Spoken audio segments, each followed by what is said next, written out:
This was a complete and total surrender and an embarrassing failure. We are seeing that we're closer to talks with the Taliban and the peace process than we've seen before.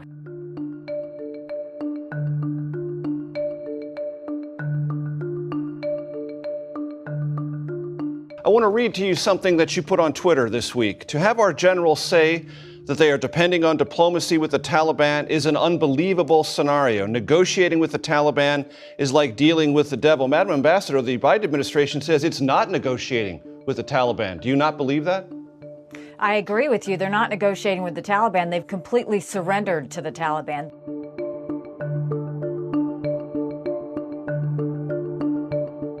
Because the U.S. policy on Afghanistan is working.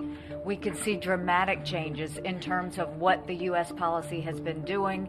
We are seeing that we're closer to talks with the Taliban and the peace process than we've seen before.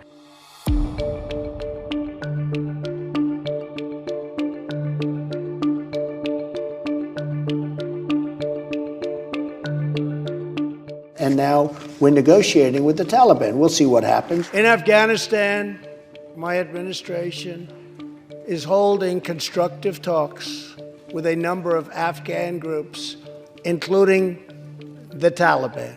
Right now, what we're doing is we're negotiating with the government and we're negotiating with the Taliban, and we'll see what happens from it, what's coming from it. Former Secretary of State in the Trump administration, Mike Pompeo, stood alongside one of the Taliban founders and helped negotiate this deal in which President Trump signed an agreement to have United States forces out earlier this year. Did that set in motion what we're seeing now?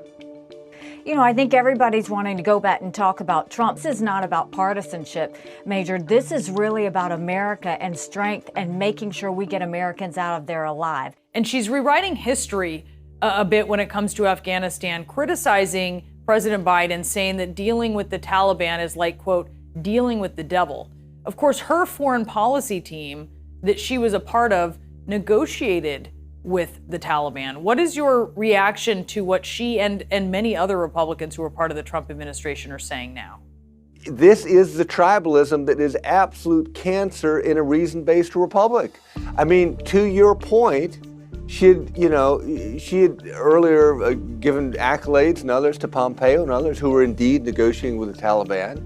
And then, it's okay when it's the Republican team doing it, but now that Biden's team is in, she's making headlines coming out saying, this is crazy, can't be negotiating with the Taliban. You got to pick a flavor and stay with it. It has to be something more in the American system than my team versus yours. I think everybody's wanting to go back and talk about Trump.